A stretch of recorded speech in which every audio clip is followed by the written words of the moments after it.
प्रिय मित्रों, जोहार, नमस्कार। आखिर वो पल आ ही गया जिसका हम काफी लंबे अरसे से इंतजार कर रहे थे।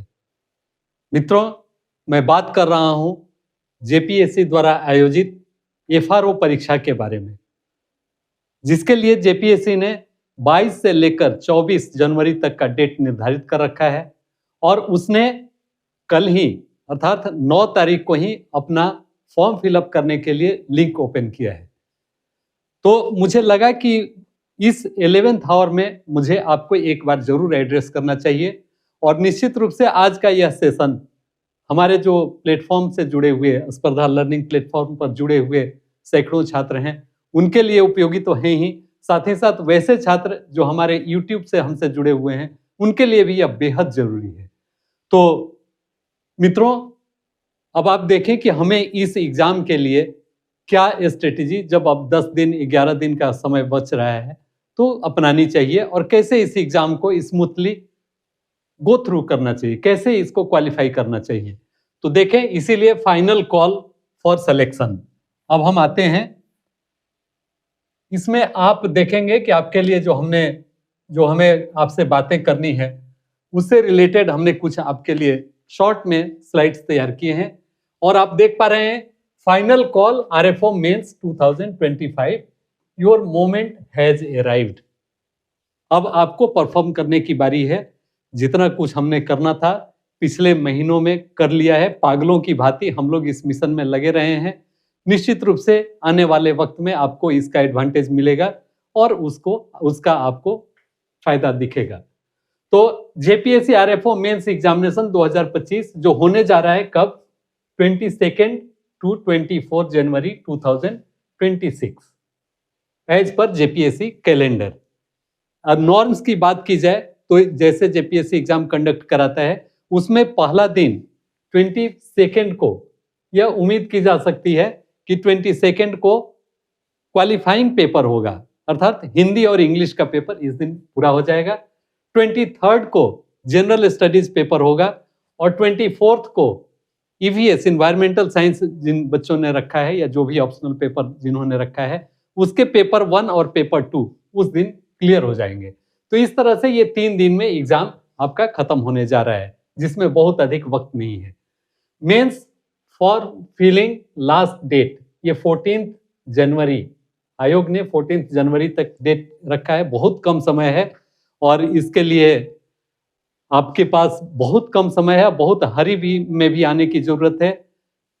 प्रॉब्लम भी आएगी आपको क्योंकि इसका साइट वगैरह या लिंक जो है उतना प्रॉपर होता नहीं है, आपको भी दिक्कत आ रही होगी, लेकिन उससे घबराना नहीं है, फॉर्म फिलअप हो जाएगा। इसके लिए जो फॉर्म फिलअप करने के बाद से उसका प्रिंट आउट लेकर आपको भेजना है स्पीड पोस्ट से या रजिस्टर्ड पोस्ट से, या आप हाथों हाथ भी आयोग के कार्यालय में पहुंचा सकते हैं। तो जो छात्र जल्दी अगर फॉर्म फिलअप कर लेंगे उनके पास सफिशिएंट टाइम रहेगा। अगर मंडे से बात की जाए तो मंडे से लेकर फ्राइडे तक का वक्त आपके हाथ में है। उस दिन तक आप भेजेंगे अगर स्पीड पोस्ट से तो निश्चित रूप से आयोग के कार्यालय में 16 तारीख तक पहुंच जाएगा।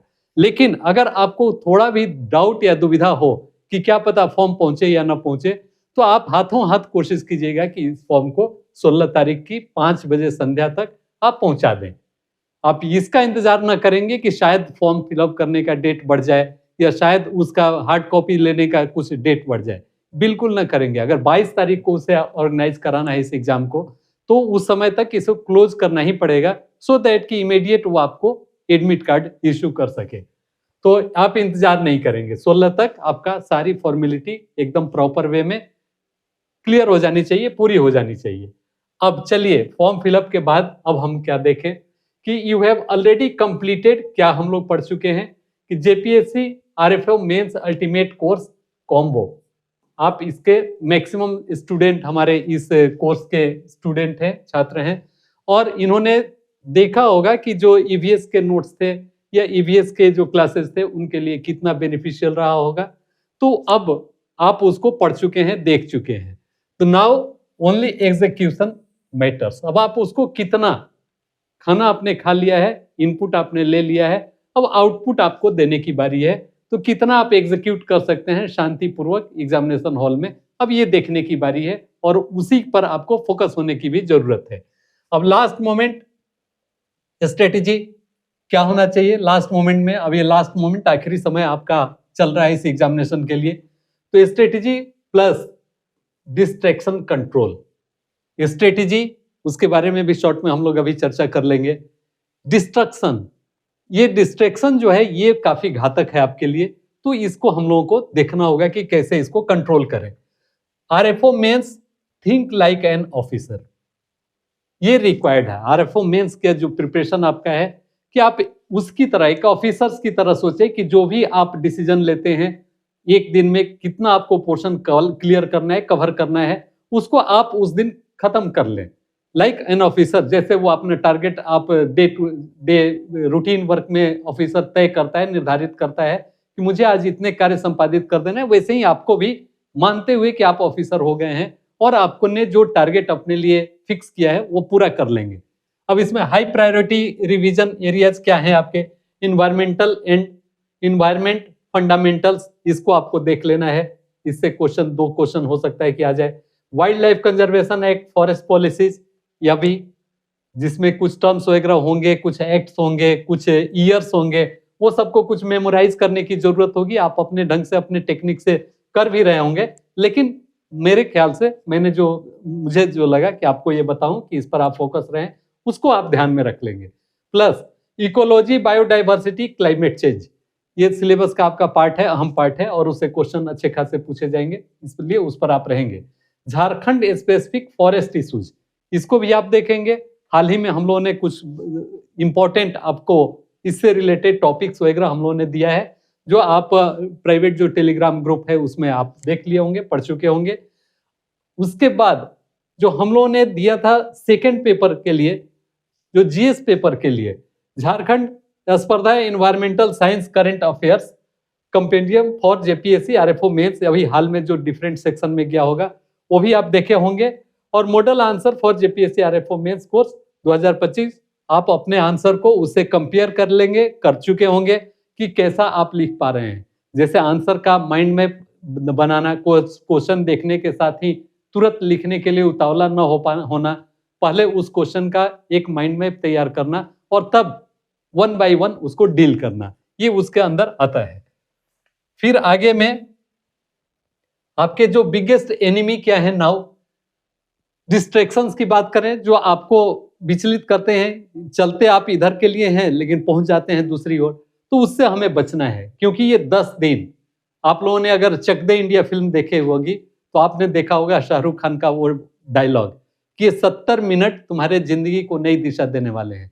उसी प्रकार ये 10 दिन, अगले 10 दिन आपकी जिंदगी को एक नई दिशा देने वाले हैं, आपके आने वाली पीढ़ी तक के का भी कोर्स तय करने वाले हैं। परिवार अभी जो है वो तो उसमें शामिल है ही, तो इसलिए भूल जाएं आप हर चीज को, देश दुनिया सब कुछ से आप अलग हो जाएं, दिन और रात का कंसेप्ट आप मिटा दें और उस ढंग से करें कि अब यही आपके लिए जीवन और मरण का प्रश्न है, उस ढंग से आपको इसमें काम करना है। तो जो डिस्ट्रक्शन है, 10 दिन अगर आप सोशल मीडिया से दूर हो जाते हैं तो कोई पहाड़ नहीं टूट जाएगा, ऐसा नहीं होगा कि बहुत कुछ भूचाल आ जाए आपके नहीं देखने या देखने से। तो इस पर आपको कंट्रोल करना होगा। सोशल मीडिया डिस्ट्रक्शंस, ये सबसे ज्यादा यही डिस्ट्रक्ट करता है। उसमें इंस्टाग्राम, यूट्यूब और टेलीग्राम स्क्रॉलिंग, ये सारी चीजें आपको परेशान करती है और आपका बहुत ज्यादा टाइम बर्बाद करती है। इसको एकदम भूल जाए, ये क्रॉस, ये not allowed. Watching one more strategy video, usually होता ये है कि आप सोचते हैं कि अमुक जगह से इसके लिए कुछ और बताया जा रहा है तो उसको भी जरा सुन लो कि उन्होंने क्या बताया, तो इसको आपको स्टॉप कर देना है। अब ये स्ट्रेटेजी के बारे में जानने का कोई जरूरत नहीं है कि अभी आपको क्या करना है।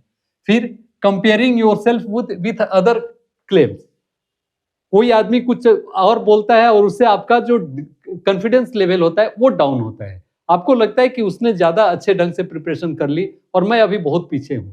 तो इसलिए किसी भी, कोई कितना भी दावा करता है कि उसकी किस स्तर की या किस लेवल की प्रिपरेशन हो गई है, उससे विचलित नहीं होना है। आप ये मानकर चलें कि आपका जो प्रिपरेशन है वो द बेस्ट है और आप उसके सहारे इस नाव को दूसरे एंड तक ले जाने वाले हैं। तो इससे आपको, इस पर भी आपको कंपेयर नहीं करना है। फिर social media will not clear your RFO exam, your revision notebook will, ये आपका क्लियर कराएगा, सोशल मीडिया नहीं। आप जो रिवीजन करेंगे, नोटबुक जो आपने पहले से तैयार कर रखा होगा वो करेगा, लेकिन सोशल मीडिया नहीं। अदर हिडन डिस्ट्रैक्शंस क्या क्या हो सकते हैं वो आप देखें।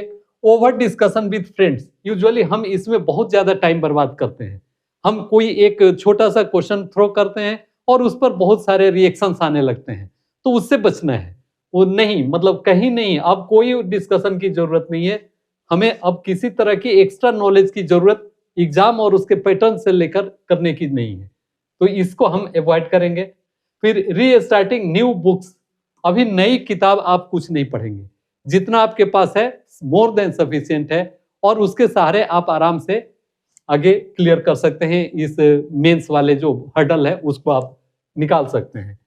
एक्सेसिव टेस्ट होपिंग, ये भी नहीं करना है। अब जितना हो गया उतना हो गया। अब आपको एक एक क्वेश्चन पर, एक एक टॉपिक्स पर, उसके जो इंपॉर्टेंट पॉइंट्स हैं उस पर आपको क्लियर करना है, उसको उसके बारे में आपको सोचना है कि कैसे आप उसमें अगर उस तरह से कोई पॉइंट आता है तो उसको आप डील कर सकेंगे, या कोई क्वेश्चन आता है तो उसके डिमांड के हिसाब से आप उसका आंसर कर पाएंगे। तो वो हो गया। Negative news and unnecessary debates, कभी नहीं सोचना है। डाउट क्लियर, कभी भी डाउट नहीं करना है, चाहे आयोग हो या सरकार हो। आपको ये मान के चलना है कि हम जो भी होगा अच्छा होगा। आप अगर बेटर परफॉर्म करेंगे तो आपका सिलेक्शन होगा। ये नहीं कि सारे के सारे पोस्ट तो सेल हो गए हैं, अब आपके लिए कहीं जगह नहीं है। ऐसा बिल्कुल ना सोचें। सदियों से ऐसे र्यूमर्स आते रहते हैं, क्योंकि फेल्योर्स की संख्या अधिक होती है, तो वो अपने कमियों को छुपाने के लिए ऐसे ऐसे न्यूज वो फैलाते हैं। तो उनसे आपको बचना है, कभी उस पर ध्यान नहीं देना है। डिसिप्लिन रूल्स क्या हैं? डिसिप्लिन रूल्स, इसमें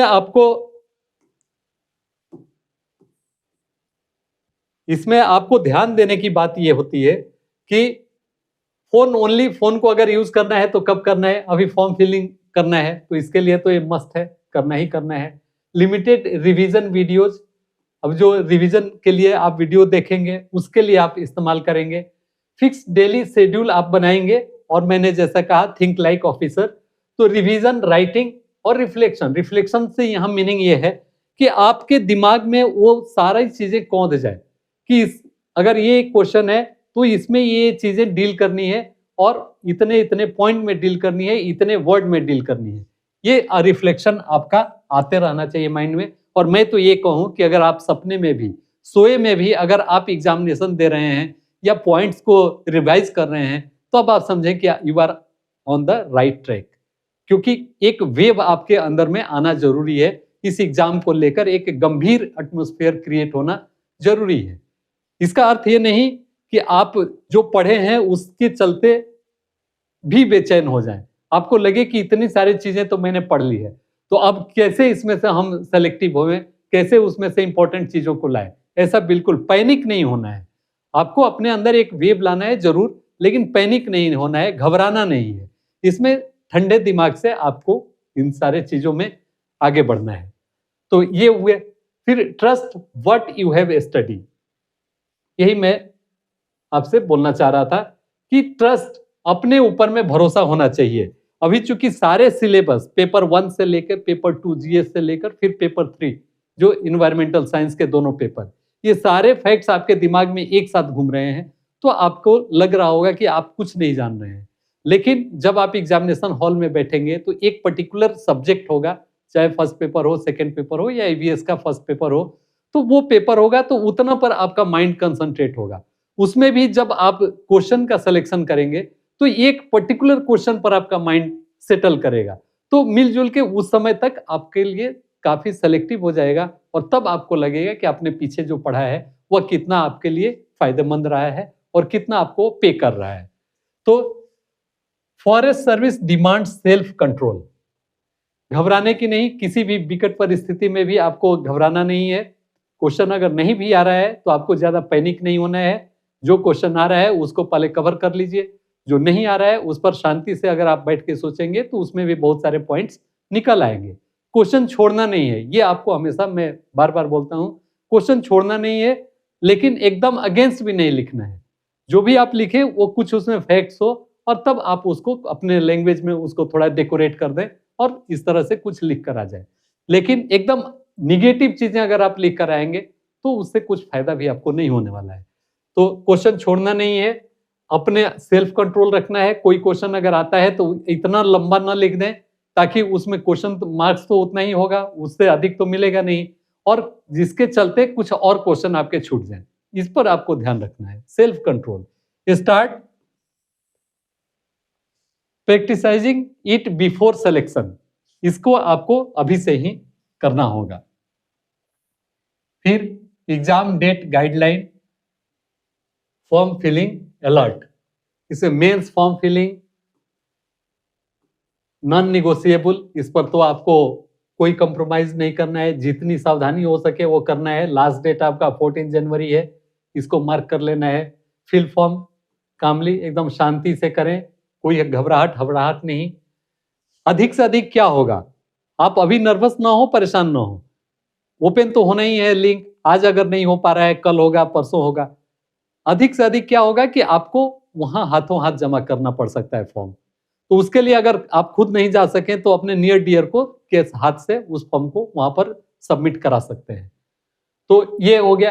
करेक्ट पेपर डिटेल्स जो आपको मांगा जा रहा है, आप अगर कैटेगरी किसी में हैं तो उससे रिलेटेड जो डॉक्यूमेंट्स हैं उसको आप उसमें डालिए, अपलोड कीजिए।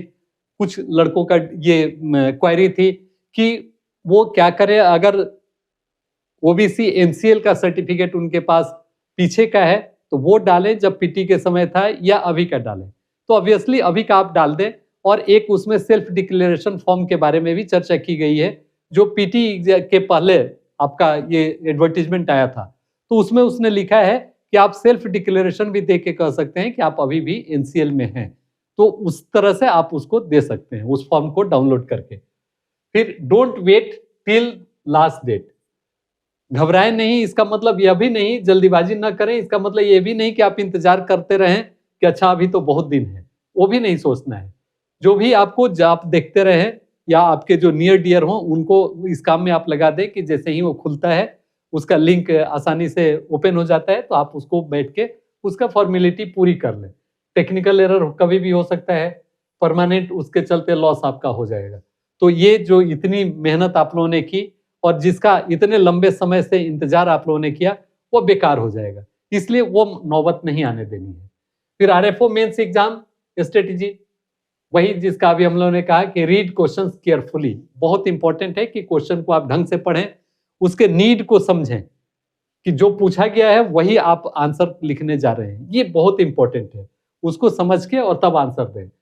चूज स्मार्टली, क्वेश्चन का सिलेक्शन भी आपके पास 5 अगर ऑप्शन है, 5 में से आपको 3 लिखना है, तो कैसे आप उसका सिलेक्शन करेंगे ये भी इंपॉर्टेंट है कि उसमें से जो इजी है या जो टेक्निकल है जिसमें आपको अच्छी तरह से क्वेश्चन आता है और उसमें मार्क्स भी अच्छे मिल जाएंगे, तो ऐसे क्वेश्चन को करें। जो जनरल नेचर के क्वेश्चन हैं उनको अवॉइड आप कर सकते हैं, क्योंकि जनरल नेचर वाले क्वेश्चन तो ऑलमोस्ट सभी कैंडिडेट लिखेंगे। आप अगर उनसे अलग हट के क्वेश्चन का चुनाव करते हैं जिसमें आप कंफर्टेबल भी हैं और उसमें टेक्निकली अब उससे ज्यादा कुछ लिखने की जरूरत नहीं है, तो डेफिनेटली उसमें आप अच्छा मार्क्स पाएंगे। तो इसको आप अपने ध्यान में रख सकते हैं। आपको क्या क्या नियंत्रित करना है, तो मेंटेन, जैसा आप शुरू करते हैं कोशिश करें कि लास्ट तक अगर आपने प्रैक्टिस किया होगा तो ऐसा हो गया होगा। क्लियर हैंडराइटिंग आप लिखें जो कि आराम से एग्जामिनर पढ़ सके, आप ये मानते हुए कि वो बच्चा है वो कुछ नहीं जानता है, उसको आप पढ़ा रहे हैं, बता रहे हैं जिसके बारे में क्वेश्चन में जो उसका नीड है जैसा पूछा गया है। फिर प्रॉपर स्ट्रक्चर, उसका स्ट्रक्चर जैसा कि हमने कहा इंट्रोडक्शन, बॉडी और कंक्लूजन, ये आपका प्रॉपर होना चाहिए। क्लियर हैंडराइटिंग बहुत इंपॉर्टेंट है, ऐसा नहीं है कि हैंडराइटिंग खराब है उससे आपको कुछ सोचने की या परेशान होने की बात है। हैंडराइटिंग खराब में भी क्लियर हो सकती है, वो स्पेसिंग आप दें, जगह छोड़े, सो दैट कि वो एक एक वर्ड को एग्जामिनर पढ़ सके। फिर यूज क्या करना है आपको, हेडिंग्स, जो दिखाना आप चाहते हैं कि एग्जामिनर बस उसी को अगर देखते चले तो उसको लगे कि हाँ आप जानते हैं सारी चीजें, तो हेडिंग्स आपको यूज करना है। फिर डायग्राम्स, अगर जो सुटेबल डायग्राम पहले से आपके दिमाग में है या आपने प्रैक्टिस कर रखा है, डायग्राम को भी जरूर डालें, लेकिन डायग्राम बनाने के चक्कर में समय ज्यादा आप बर्बाद ना करें। उसको अगर स्कीमेटिक भी हो तो चलेगा, जरूरी नहीं है कि एकदम प्रॉपर आप अच्छे तरह से स्केल और रूलर वगैरह का यूज करके आप उसको कर रहे हैं, तो इसको आप ध्यान में रखेंगे। फिर राइट आंसर विथ, ये ध्यान में आप रखें। एडमिनिस्ट्रेटिव एंड फील्ड पर्सपेक्टिव, ये झारखंड रिलेवेंस, ये वाला है। उसमें ये इन चीजों को अगर आप ऐड करेंगे, कोई एग्जाम्पल अगर आपको कोट करना है, दिमाग में आपका आ गया झारखंड से रिलेटेड है, तो उसको अगर आप कोट करेंगे तो ऑब्वियसली आपको कुछ एडिशनल मार्क्स मिल सकता है, वैल्यू एडिशन आपका उसमें होगा। एडमिनिस्ट्रेटिव एंड फील्ड प्रोस्पेक्टिव, उसमें आप उस ढंग से देंगे, क्वेश्चन का अगर ये डिमांड होगा कि आपको अगर करने का या रिफॉर्म करने से रिलेटेड कोई क्वेश्चन है किसी रिफॉर्म से, तो आपको अगर मिले तो किस तरह से आप करेंगे, तो उसमें आपका अनबायस्ड एटीट्यूड होना चाहिए। आपको उसमें ये नहीं शो करना चाहिए कि आप किसी खेमे से में विभाजित है। आपका जो एक न्यूट्रल तटस्थ व्यक्ति के रूप में, जैसे एक बच्चा यहाँ पर आता है और उसका जो व्यू होता है इस धरती के बारे में या किसी क्वेश्चन के बारे में, वैसे ही आपका व्यू होना चाहिए। उसमें आपको बायस्ड अनबायस्ड आपका एटीट्यूड होना चाहिए। तो ये चीजें थी। फिर forest service demand self control, start practicing and before selection. ये मैंने एक कोट आपके लिए दिया है कि सेल्फ कंट्रोल, आप अपने को नियंत्रित रखें, एकदम निश्चित रूप से आपने जो कुछ किया है वो राइट डायरेक्शन में किया है, राइट पर्संस के साथ किया है, डेफिनेटली आने वाले समय में आपको पे करने वाला है। आप अपने पर कॉन्फिडेंस रखें, हमारे ऊपर भरोसा रखें, ईश्वर के ऊपर भरोसा रखें, और अब तक आपने जो अच्छे काम किए हैं उन पर भरोसा रखें। निश्चित रूप से आप इसको भी क्लियर कर लेंगे, और अपने लिए, समाज के लिए, जीव जंतुओं के लिए, या मैं ये कहूं कि ये इस पूरे बायोडाइवर्सिटी के लिए आप काम करने का मौका पाएंगे, जो कि एक बहुत ही बड़ा पुण्य का काम होगा, अपने साथ साथ एक आजीविका का स्रोत के साथ ही। तो मित्रों, मुझे लगता है कि अब इससे ज़्यादा मुझे नहीं बोलना चाहिए, because your time is precious. आप इसके बाद से अच्छी तरह से ठंडे दिमाग से अपने प्रिपरेशन में लग जाइए। ईश्वर जरूर आपको मदद करेगा और आप इस एग्जाम को भी हंसते खेलते आसानी से पार कर लेंगे। तो बस आज के लिए इतना ही। आप सबों को एक बार फिर से धन्यवाद। नमस्कार।